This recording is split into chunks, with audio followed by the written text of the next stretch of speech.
Good evening and welcome to Sunset News this Monday evening. As always, we bring you news, community stories, economics, weather and sports. I am Glenora Shipura.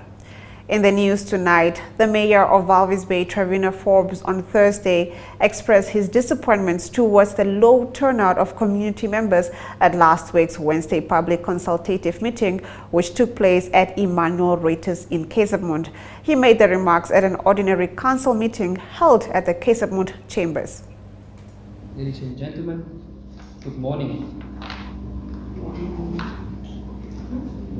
Today my speech will be very short. I don't really like this morning council meetings. Doesn't go off quite the same as the evening ones. On Tuesday, 21 March, we celebrated 33 years of independence. Although we celebrate independence, there is glory. True independence or economic independence is not yet a reality. Most of our people cannot claim ownership of their property, as too many are jobless, and too many disease and social evils are killing our people unnecessarily. Our continuous goal should always be to be united and to become prosperous as a nation.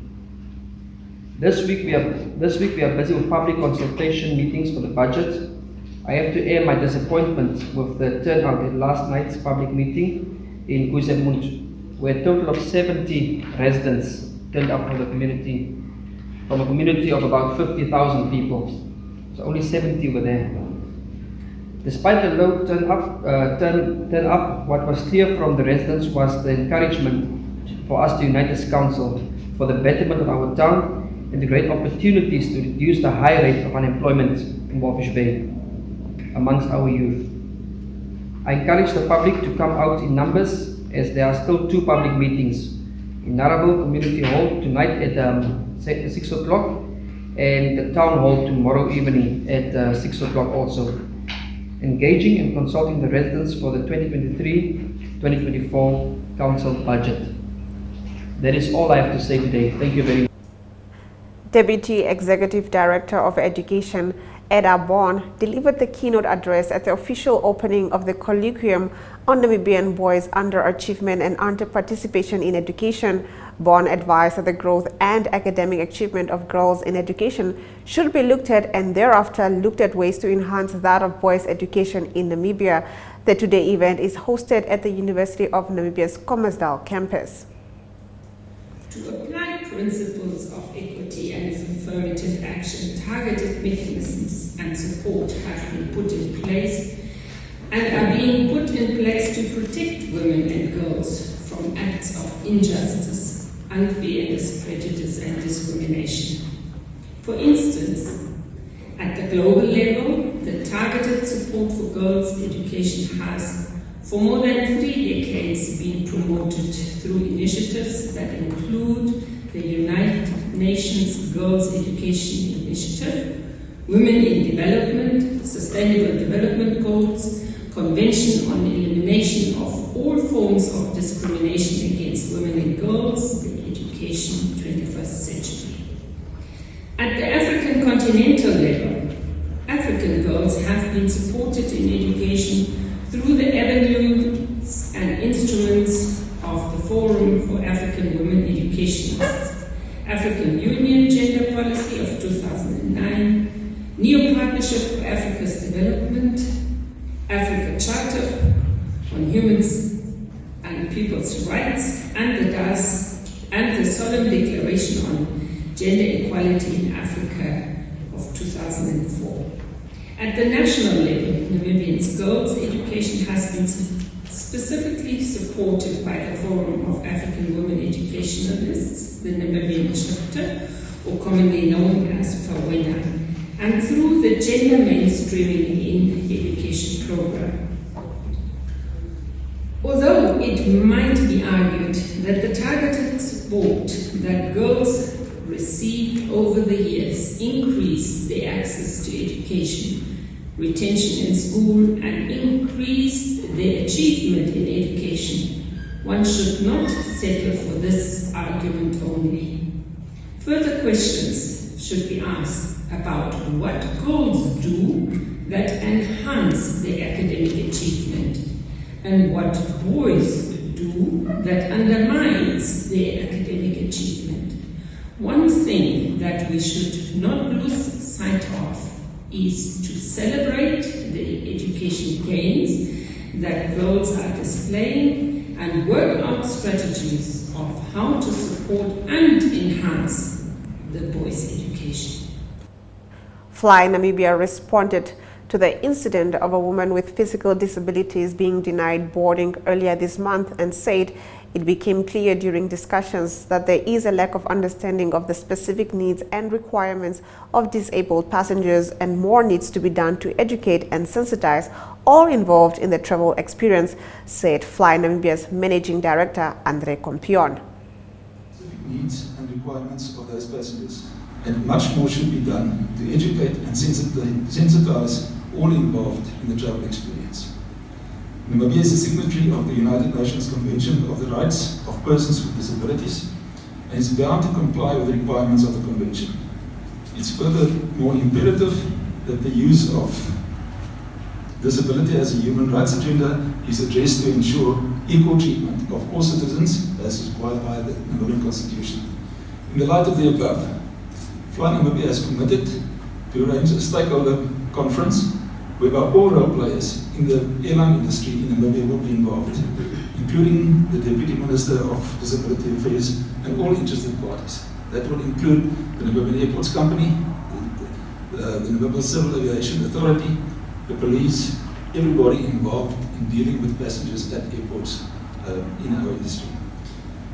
The incident in which Ms. Ngozi was involved clearly illustrates the need to educate all role players on the specific needs of persons with disabilities.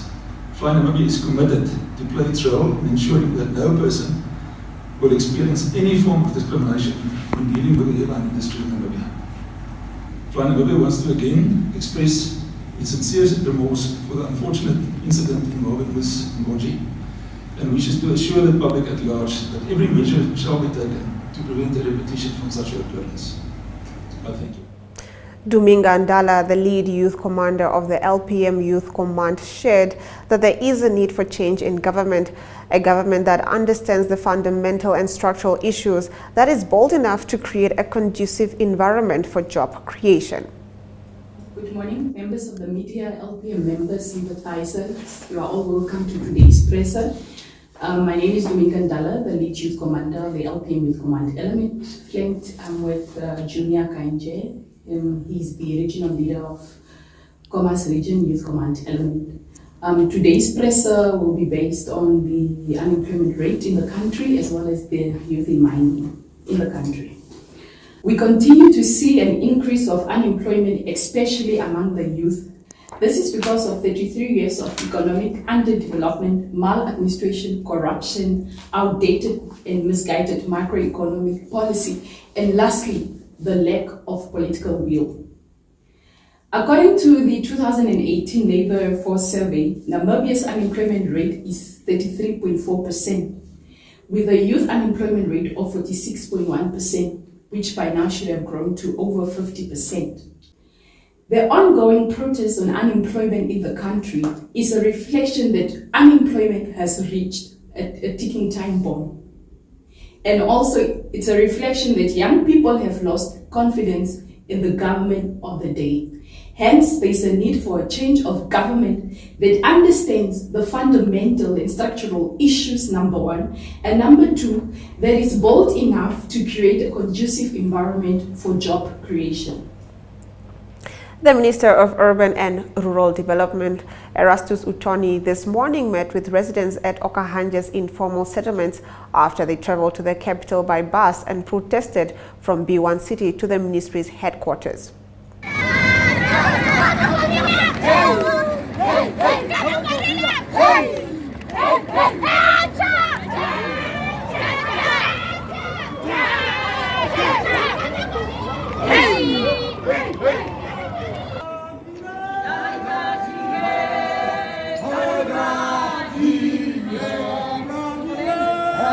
Seriously, we are treated with the uttermost form of disrespect and disregard of our plea. Request for the government relevant authorities to declare clearly who owns Namibia, as we are treated like second-class citizens. Nobody is against for you to get land. The land that I'm talking about, Ekunde 5 and Ekunde 4, that is where I'm telling the councillors. Where is the deputy mayor? Come here, my brother. I'm saying they are also very slow. You should engage the community. Public meetings. Okay, go to the community. Go to the community, invite a community meeting, discuss with them. That's how we do it. Thank you very much. Thank you. I love you so much. Excuse me, Deputy Mayor. Where are the 20 airmen that have been set aside for the RCC camp people? Those airmen have been catered for those people. Secunda number 4 and 5. And the area that they are at the moment, it's an area that's already allocated by someone. It's not our fault. It's something that we found on the table in Secunda number 5. There's a rubbish dump there. Not a rubbish dump, just nearby. That rubbish would be now removed. We will move the damage side. In our Story of the Day segment, Environment Minister Pohamba Shifeta speaks about the first meeting of the steering committee of the International Drought Resilience Alliance. All this after the break. My.NA Property Show provides viewers with the best in-class content, engaging interviews, as well as a showcase of the latest property-related products and services. If you would like to feature your brand or your campaign on this platform, contact My.NA at synergy.com.na. My.NA Properties, more than just a roof over your head.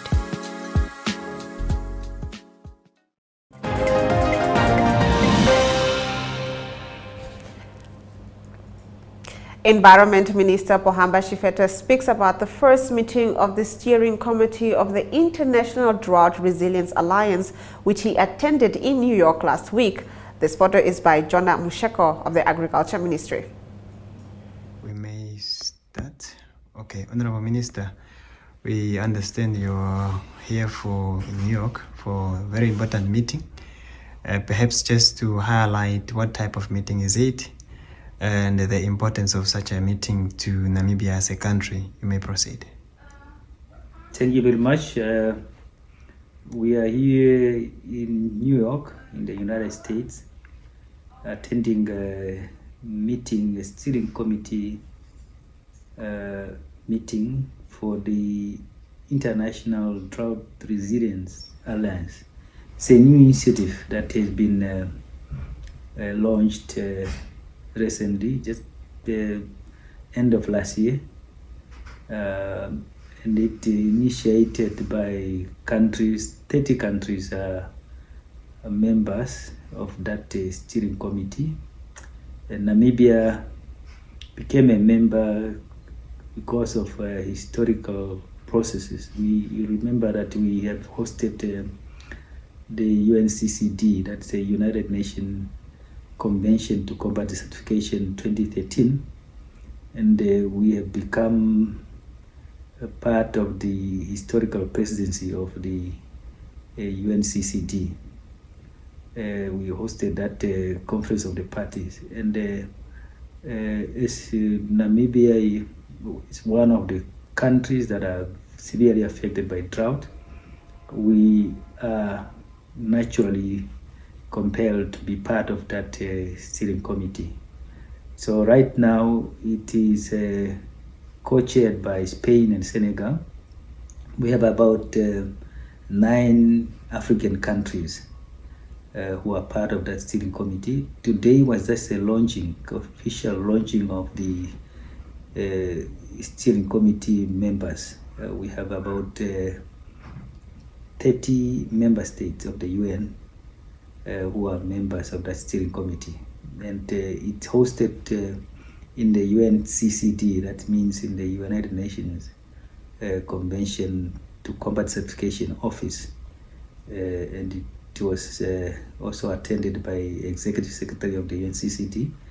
This is a very important initiative because we share knowledge. We also look into ways of accelerating the drought resilient alliance resilient programs as an alliance, and also looking at how funding possibly can be sought to fund this initiative. We have also some intergovernmental organizations who are part of that committee, who are of course observers, and funding agencies also part of that, and the private sector too. They are part of that. But the main steering committee is composed of state players, that is now the member state of the UN. Right. Just a follow-up, maybe but a little bit in general, as in what are some of the initiatives that we get from international support that eventually escalate to on the ground to Namibian people in terms of funding? We talk about EIF, some of the projects that come through this type of initiatives and linkages to this type of committees that eventually get to the Namibian people. Can you highlight even one or two? Yes, as you know that Namibia is very, very severely affected by drought, and most of our economic sectors such as agriculture, forestry, tourism, and fisheries are the most affected sectors in the country. And those, especially our small-scale farmers, who are mostly in the rural areas, are the ones that are more affected. The impact is more severe on those farmers as they are relying on the rain-fed, cultivation of subsistence of their farming activities. So now we need to have funding for as a kind of relief in order to adapt to the climatic conditions that we have now, that is drought. As we know that even some of our perennial rivers are no longer following the way we used to have as flowing streams. They are, some of them now becoming kind of semi-imperial rivers. Therefore, we need to adapt to the situation. So we need to get funding as part of our submission as well. The nationally determined contribution that we submitted to the United Nations is also part of that, is also adaptation program that we have to embark upon in Namibia, and that we need funding for that. And that's why the initiatives what we have made to have our environmental investment fund accredited to the Green Climate Fund is one of those initiatives that will then facilitate and accelerate the process of drought resilient programs in the country. Economic news follows shortly.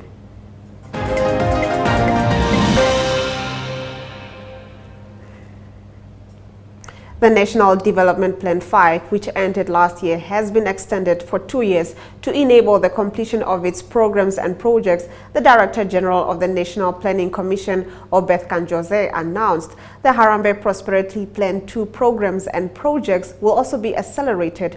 The National Development Plan 6 will be developed to cover the period 2024 to 2025 to 2030 to 2031 financial years. Let's take a look at what Obeth Kanjode, Director General of the National Planning Commission, has to say. Decision 18/18.1022/004 concluded and directed the following. The NDP 6 is to be developed to cover the period 2024-2025 to 2030-2031 financial years. The Harambee Prosperity Plan 2 programs and projects to be accelerated.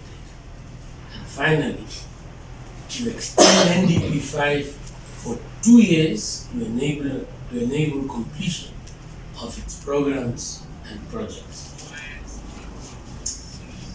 Ladies and gentlemen, the media present, as I am concluding, I'd like to call. Let's take a look at our economic indicators. The Namibian dollar trades at 18.29 to the US and 19.72 to the euro. It trades at 22.43 to the pound and 2 Namibian dollars and 65 cents buys you 1 Chinese yuan. Zinc is down by 0.55% and Brent crude oil is down by 0.21%, trading at $84 and 44 cents per barrel. We now take a look at our international news.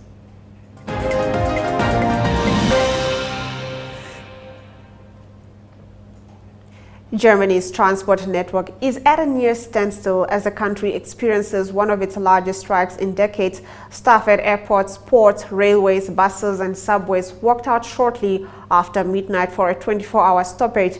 Two of Germany's largest unions are demanding higher wages to help with the rising cost of living. The country's Interior Minister Nancy Faeser said she was optimistic an agreement would be reached this week. Many public service workers are suffering the high energy prices and high inflation, she told Reuters on Monday. That's why it's our job to find a good agreement. There have recently been smaller walkouts by other public servants. Monday's mega strike, as it has been duped in local media, has affected commuter and regional trains operated by Deutsche Bahn, Germany's national rail operator. Local transport services, including trams and buses, are also not operating in 7 states. We now take a look at our weather.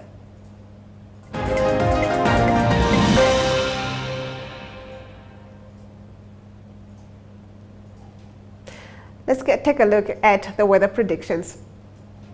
Thunder showers are expected in Anana at 26 degrees and rain is expected in Ruacana at 26 degrees. Partly sunny weather is expected along the coast with a high of 22 degrees in Walvis Bay and 20 degrees in Henties Bay. In the sports section tonight, World Athletics last week banned athletes who are transgender women or who have differences in sexual development from competing in elite track and field competitions. We take a look at this story after the break.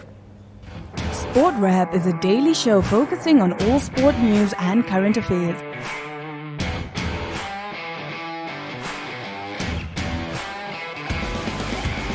If you would like to feature your brand or campaign on this platform, contact sportwrap@synergy.com.ma.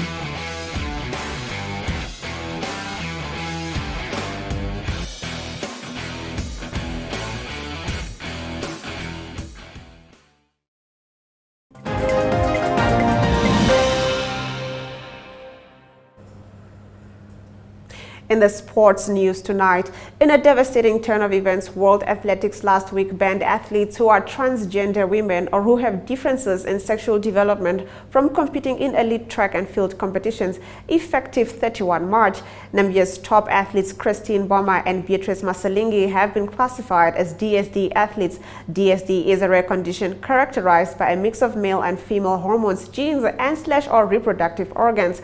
According to international media reports, under the new rules, DSD athletes will be required to reduce their blood testosterone level to below 2.5 nanomoles per liter, which is half of the previously accepted level of 5 nanomoles. In addition, the rule states that athletes must remain under this threshold for 2 years in order to compete internationally in the female category in any track and field event. The second edition of the National Amateur Boxing Championship produced 102 action-packed fights involving female and male boxers over 3 days in Swakopmund, including 13 final bouts. The tournament saw over 130 boxers from 12 regions compete for a place in the Namibian National Amateur Boxing Team at the Multi-Purpose Center from the 23rd to the 25th of March. Boxers from Erongo continued their dominance at the event by collecting 43 points, 5 gold and 6 silver medals and securing first place. We now take a look at the highlights from today's broadcast.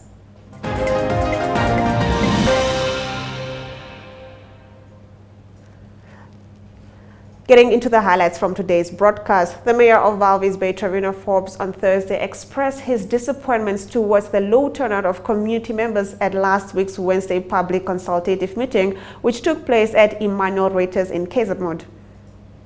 Deputy Executive Director of Education, Eda Bond, delivered the keynote address at the official opening of the colloquium on Namibian boys' underachievement and other participation in education. World Athletics last week banned athletes who are transgender women or who have differences in sexual development from competing in elite track and field competitions, effective 31 March. And with that, we've come to the end of the broadcast. Make sure you join Sunset News on Facebook, on all the NMH platforms on weekdays, as well as on our website, OneUpTwo.com, Sunset News screens on DSTV channel 285 and GoTV channel 94 every weekday from 7:30 p.m. to 8 p.m. I am Glenora Shipura, and this has been Sunset News. Don't end your day without us.